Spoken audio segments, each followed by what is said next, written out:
Hey everybody. So I really was looking for a video about this particular topic and I really couldn't find what I was looking for. So against all odds, I've decided to make my own video, which is really scary because I'm running around in like half my pajamas and I'm about to go to the grocery store. But what I wanted to talk to you guys about is something where, you know, in our group, we always focus a ton on the positives.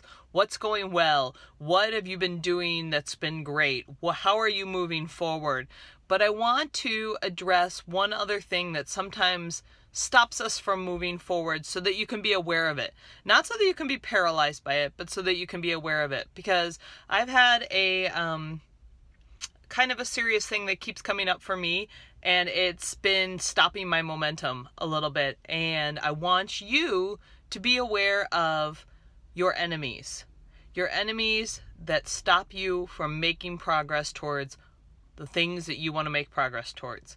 And those enemies could be, when I'm saying enemies, I'm not saying things like actual real people who are enemies, although you can have those. I'm talking more about like other stressors, priorities, things that compete for your time that you could be devoting towards getting closer to your goal. Okay? That could be sleep, it could be work, it could be a lack of knowledge about how to cook recipes, it could be any number of those things. It could be your own fear of being successful, it could be your fear of being failure.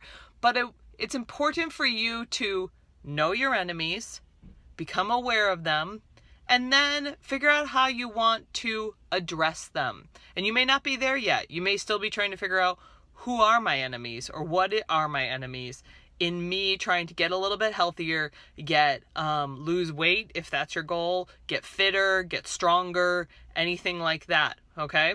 And I can tell you that I've had lots of different kinds of enemies. Sometimes they change a lot. I may have, you know, when I was working full-time, time was definitely one of my enemies. It was not on my side. When I've been working on lifting heavy and getting stronger, injuries were one of my enemies. So that's always an enemy that's always chasing me around that I'm trying to keep out of sight so that I can keep working out and that I can keep making progress. But consider who or what is your enemy. Go ahead and write it down. You can write it down in the comments below. You can, you know, sometimes it just helps to acknowledge what it is. And then we can start to work on a plan to move forward. And if you have something that you've acknowledged and you're like, wow, that's really big and it's coming up for me here, if you need to message me, you need to email me, we need to hop on the phone, let's go ahead and do that. But in order to keep moving forward with the momentum, and a lot of you guys are having some really great momentum right now, just be mindful of who or what are your enemies. And that's my thought for today.